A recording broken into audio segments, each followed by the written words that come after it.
Babatunde Fashola,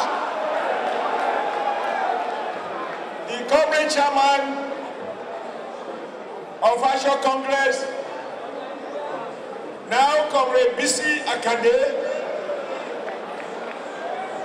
former governor of Lagos State, and the digital Asiwaju of the universe, Comrade Bola Tinubu. And of course, my dream,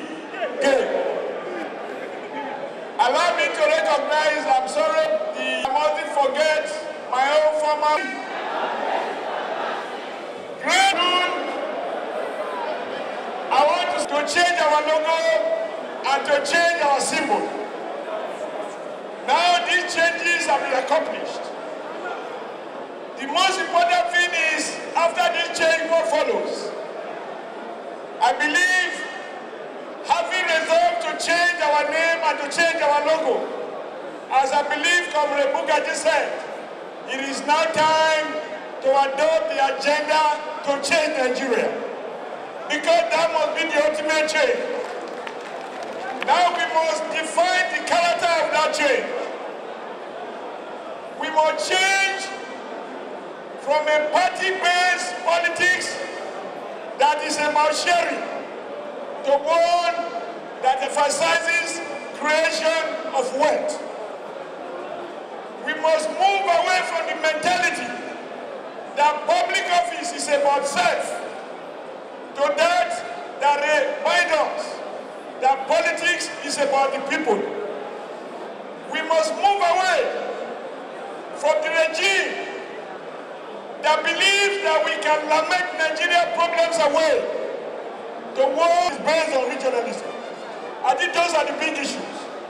Of course, today it is reassuring that President Jonathan has promised and has committed himself to ensuring that come 2011, that power return to the people through credible election. That assurance is important.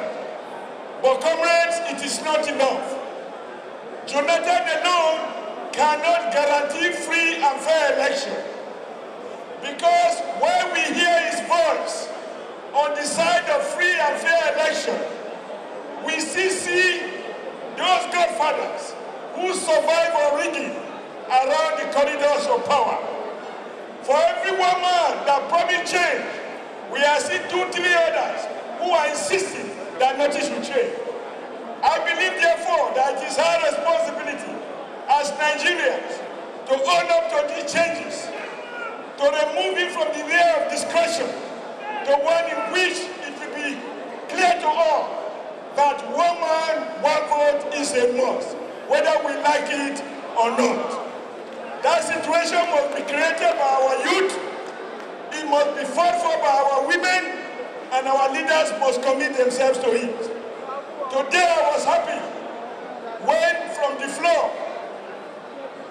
the amendment proposed by the leaders was defeated by the people. That is what one man, one vote represents. We have demonstrated here today that party is about the people. But my final charge is that I want to again salute Jonathan for appointing a new chairman for INEC. But I have said elsewhere, and I want to repeat it here, it is not enough. One man change is not enough. All those electoral officers who presided over rigging in 2007, whose decisions were nullified by court of law, President Jonathan has no business keeping them in INEC. Keeping them in INEC distorts the message of change. I have said to him, and I want to repeat it here, the changes we need in INEC must be a clean sweep. We cannot keep the past and the present together.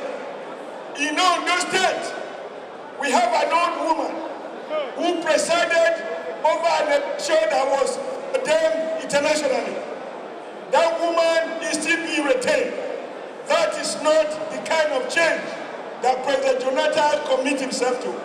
So I do not want us to be carried away by the face of Jega. While Jega is reassuring, there are other dangerous elements within the National Electoral Commission. Therefore, the struggle for change must be sustained and must not be downplayed. Finally, I want to salute our leaders for recognizing that Nigeria cannot change by mere lamenting. We must take bold steps, and the changes we require are not cosmetic changes. We cannot reform the Nigerian condition. Nigeria needs a radical change, and the time to begin is today, not tomorrow. I want to salute all of you who have come.